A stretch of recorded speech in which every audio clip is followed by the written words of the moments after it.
this year like no other. Give me chocolate eggs.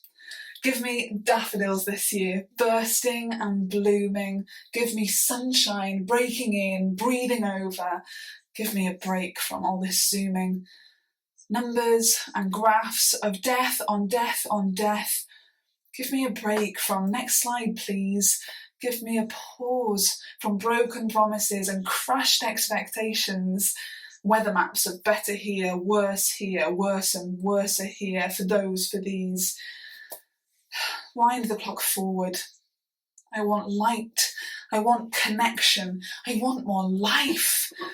I want to invite people in to make cups of tea, to have hearts full of knowing and being known, not eyes full of tears and funerals empty of mourners who mourn instead behind screens at home. I want more life. There was a guy who turned up to a funeral way too late, saw the sister of the deceased weeping and wept too, wept for his mate.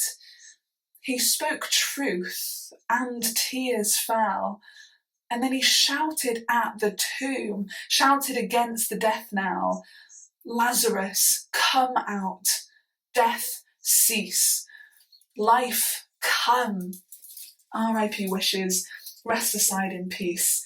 And the dead man walked, feet, legs and all, not metaphorically.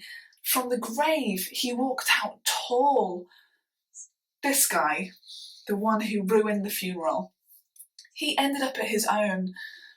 He had healed and cared and loved and saved, but many wanted to throw stones. But it wasn't them, you see. Though many who wanted him dead, it wasn't their will that led the God-man to die, but the will of God himself instead. At just the right time, the fixed time, the planned time, not the plan B time or the adjusted time. The Bible says the right time, when we were powerless, isolated from him, the one on high, helpless, unable to rescue ourselves though we try. At just the right time, the funeral ruiner, the man who is God himself, died in my place on a piece of wood stuck in the ground because he ought, because he might, because he loved.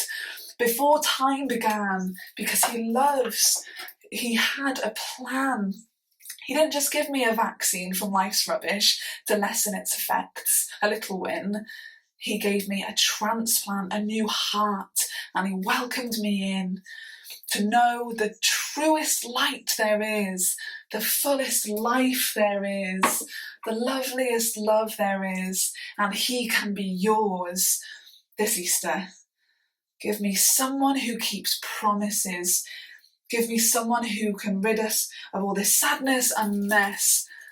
Give me someone who gives real, never to be dashed hope. Give me someone who can even beat death. Give me the Jesus who has promised to make all things new then, and who promises to be with me every day now, through the joys and the ups and the wins and the light, and through the junk, the lows, the shadows and the night. You see, that funeral ruiner from before, he ruined his own too. He rose from the grave, nail marks in hands, and now he offers full life to you.